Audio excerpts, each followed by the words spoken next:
Yo, Marco, you got lucky this time, you little shit. As far back as I can remember, I always wanted to be a gamer.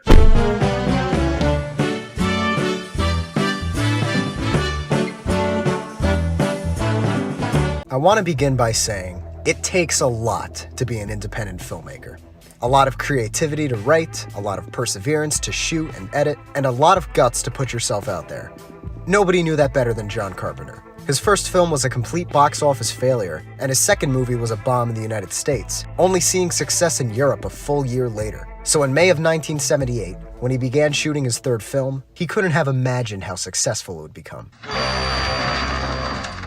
Halloween was a total game changer for horror. In just 90 minutes, the genre was given a memorable protagonist, an explosive comeback from a veteran actor, and a villain who would go down in history as one of the best. Michael Myers terrified audiences because he was so ambiguous. He never spoke, he stalked his prey for hours at a time, and even his mask had no emotion. He's almost a concept as opposed to an actual person, which is why he adapted the Boogeyman as a moniker. As for the other characters, the casting is on point. Jamie Lee Curtis plays the book-smart babysitter, and Donald Pleasance plays Michael's former psychiatrist, whose only goal is to hunt Michael down. Besides having one of the most famous killers ever, it also has a score just as recognizable as Psycho. You can't have Michael Myers without his theme song. Now, of course, when you have a movie this good and this successful, studios want to make it a franchise. But John Carpenter had other plans for his career, so he stepped down from directing for the next 2 films before leaving the franchise entirely. It became clear, despite how awesome Michael Myers was, that he couldn't carry an entire movie. Without Carpenter's presence, the Halloween franchise became lowbrow, exploitative, and painfully stupid. But not even this trick or treat, motherfucker, compares to what I found a few years ago. A terrifying creation that's more shocking and vile than Michael Myers himself. In the summer of 2018, a friend of mine was on a road trip across the tri-state. A sign for a garage sale caught his eye, and despite bearing witness to the owner, nothing could have prepared him for the horrors of that day. Sitting on the table were the first 4 films in the Halloween franchise, all on VHS. He met this 35-year-old man with this blank, stubbly, emotionless face and a greasy tank top. The Devil's tank top. My friend expressed interest in the tapes, and after the owner ran inside, he returned with a burned DVD and a homemade poster. "This is my Halloween movie," he said. My friend was paralyzed with fear. He later showed me this film just to prove he wasn't crazy and that something this obscene could truly exist. I spent 40 minutes laughing at it and another 3 years trying to keep it locked up, because what was living behind that man's tank top was purely and simply evil. You make me cook and clean every night, and I'm the one who's got— Halloween Obsession is a sex tape without the fucking. A catastrophic repugnance that bears no god. A being more unholy than a creature of the night, more sinful than a ghoul, more hellish and blasphemous than the Demon King himself as the clock strikes 666 on Devil's Night. It's bad. It's fucking bad. It's a short film centered around a fan of the Halloween movies, directed by 2 guys named Nicky Petito and Ron Paglio Jr. It's left my mind disfigured and my heart black with rage, and what puzzles me the most is how interesting Nicky Petito is. His stuff has landed him some really cool gigs over the years, such as getting on stage with Spike Lee to reenact Do the Right Thing, and being hired as the official Tony Soprano impersonator. His impressions are on the good side of the spectrum, but his short films are just on the spectrum. There was Bobby Meatballs. We called him Meatballs because of his weird obsession with meatballs. And now this entire episode comes with an asterisk. As you could probably tell, this was not a commercial release, nor direct-to-video, but a fan film. I kind of feel like a dick for reviewing this, but at the same time it was released for the public. It's not like I stole the footage from a family camcorder. And there are plenty of reviews out there of no-budget films. Just take Suburban Sasquatch. Considering this film has a trailer, a website, an IMDb page, and about 10 times the entire view count on my channel, I'm calling it fair game. Besides, it's the end of October. It wouldn't be this time of year if I wasn't torturing myself with spooky, scary, subpar slasher films. Everybody's entitled to one good scare on Halloween, and nothing scares me more than Halloween Obsession. We open with logos of varying themes. The Slasher Studios logo with grunge, and the Impersonation Films logo with a funky porn groove. 20 seconds in, and we're both violent and horny. I say this very reluctantly, but the opening has promise. You got footage of a cemetery at dawn, that droning score of the Halloween theme, it doesn't look half bad. It's perfectly fine for a short film like this. Oh, God! That is hard to listen to. Based on the establishing shots, our protagonist is in high school. I'm assuming that's him talking to the girls. Wait, who's that pedophile in the background? Hey, Marco. Hey, weirdo. Oh no, come on! This guy is like, what, 37? There's no way you could pass this guy off for a high schooler. Why did the music stop? We just started, what is happening? Of course this guy gets bullied. And the bullies are also at least 15 years too old to be in high school. Respect you guys, relax. Oh, you do, huh? Yeah. Yeah, about as much as I respect Snooki. They try to make Marco this witty smartass to be likable, but everything he says makes him seem like a douche. I'd bully him too if he went to school with me. Oh by God, oh the humanity! They ring dance on his liver and he stares at them with lust. He continues walking back to his house, and we're about to meet the greatest character in the movie. Marco, get over here. Marco's dad is played by Lenny Campobello, a guy so convincing, I'm convinced that he's not an actor. He's gotta be some shit-faced bookie they kidnapped from Atlantic City. On top of that, he's the most stereotypical Italian since... This is New Jersey. Marco also's got a sister. She and her boyfriend don't move from this exact pose for 90% of the scene. She gets up one time, shoves him on the couch, and then teleports back to the sofa realm. The editing is so manic, every line feels taken out of context. Karma's a bitch, isn't it? This exchange here has always been my favorite. Hey, leave him alone. That's enough. Yo, I'm just trying to help. He needs help. Mental help. He's getting it. Marco escapes to his bedroom, filled to the brim with Halloween merchandise. This solo cup is so important it warrants a beat drop. As if the cast couldn't get better, Marco's mother is introduced, and she's an even bigger Italian stereotype. You could sum up her character with one scene. Marco, come down. I just made pasta vado. She tells them a psychiatrist wants to see Marco more often, and it's established on top of having a middle-aged high schooler for a son, they also have a failing marriage. Friday the 13th? You've got to be fucking kidding me. I guess the Thursday the 12th from earlier should have been a red flag, but you're having your Halloween Michael Myers tribute take place on Friday the 13th?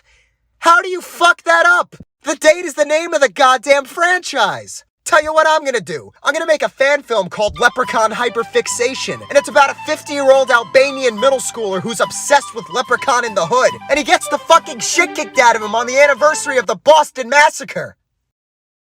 Okay. Marco walks towards the camera, again, in a Michael Myers shirt, again, except this time he gets approached by a girl. Can I walk home with you? Do I have a choice? Of course, Marco is so inept, he's incapable of being nice to a carbon copy of Laurie Strode. Instead of just showing the two of them walk around, there's a title card to tell the audience they walked around. And before you know it, there's another bump in the road. Oh, well, what's going on over here? The bullies just spawn in front of him and start wailing on him with baseball bats. They beat him half to death in broad daylight. And if that isn't enough, they start doing tricks. He does a Superman punch off the back of a car, they punt the camera, they start an a cappella group. All across the face for a home run, and that's how you do it, boys. One of them pulls out a knife, and Nick stops him saying they don't want assault charges. They just committed assault with a deadly weapon, with an eyewitness in the middle of the suburbs at 3 o'clock in the afternoon. Shouldn't they be worried about attempted murder, if anything? That's like taking a shit on the kitchen floor and your first thought is, oh my God, I forgot to wipe. Somehow Marco isn't dead, and so he limps home to begin his transformation. Sitting in his room, with no visible bruises from before, he finally snaps and evolves into his final form, Marco Myers. What, is he gonna kiss it? Oh my God. Casual spoiler for the real Halloween, but I'm sure that most of you know the opening scene, when a 6-year-old Michael Myers kills his sister. You can only imagine what's about to happen. There's a magnificent sequence where it cuts between Marco heading towards her bedroom and banter between his parents. You used to be so attractive. You used to want to spend time with me. What's going on? Have you looked in a mirror? Get out. Despite the fact she was able to launch his ass 10 minutes prior, Marco strangles her to death with one hand in 12 seconds flat, with more intercuts. What happened to the sweet girl I married? You don't treat her right! What's with the pink shirt? It ain't pink. It's salmon. They pay homage to the Michael Myers trope of stalking in the background by having the actress look right at him when he comes on screen. His slipping away has two consequences. There's a deranged killer on the loose, but more importantly, we never see Campobello again.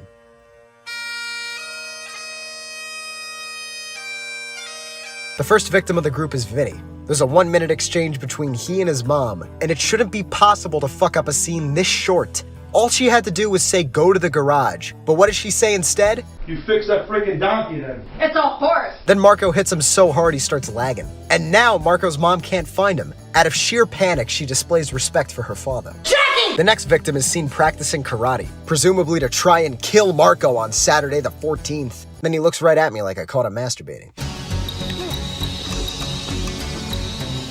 We move right along to Ricky, whose apparent cause of death is bad ADR. Ricky, take out the garbage!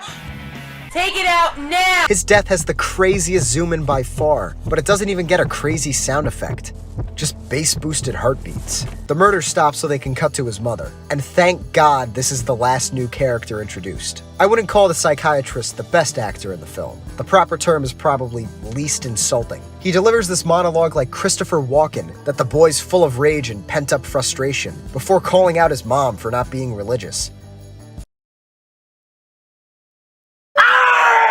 I was making a joke earlier when I said Saturday the 14th. If they're going to make the time frame more than one day, why even bother with this? Just skip ahead to Halloween night. Actually, now that I think about it, there's no mention of Halloween. No decorations, no trick-or-treaters, no costumes, candy, mischief night pranks. Is it even October? Is this jerk-off dressed up like Michael Myers in the middle of August? When we finally get a chase scene, it cuts back to show the doctor praying. What, now the girl from earlier is back? I forgot she was in this. She hasn't done jack shit for 20 minutes.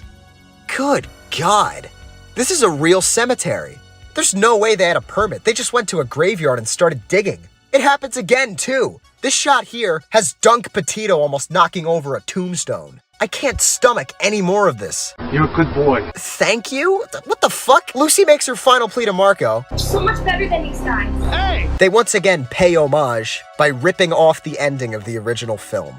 Marco disappears, along with my sanity, my libido, my friend's $4 for those VHS tapes, and any desperate hope I once had in this shell of a world. There's nothing but sin and insanity and filth. You tell me, Dr. George, you believe in God? How can a God exist when we have such evil as Halloween obsession? I feel like Galaris about to erupt. Hatred from my voice, violence from my soul, pasta fazool from my godforsaken feculence. Nick Petito, save me, please! Give me a reason to go on living! Die, you miserable bastard! Now!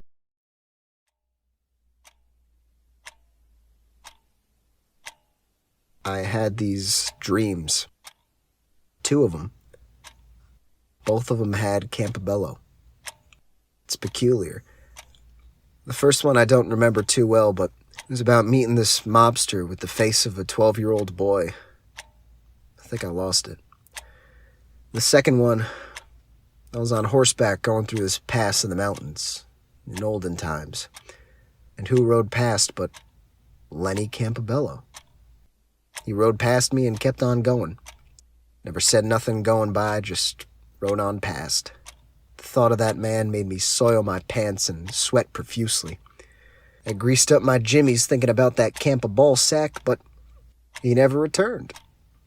I came to the conclusion his life was taken by Ron Paglio Jr. And still I pressed on, believing he could still be out there, and I knew that if I got to where he was headed, he'd be there. Salmon-colored shirt and all. And then I woke up. What's my name? Nicky Petito. It's a whole new game. Nicky Petito. You want creamy goodness? I'm your friend. Say hello to my chocolate blend. Marshmallows, hoo-wah, chocolate chip. This whole meal is out of sight. They pulled me back in with fruity swirls too. Cinnamon toast crunch, I know it was you. Everybody wants my Nicky Petitos. Can't get enough of my Nicky Petitos. Kids from 7 to 7, Tino, lining up for my Nicky Petitos. What's my name? Nicky Petitos. I Nicky Nicky Petitos. He's getting it.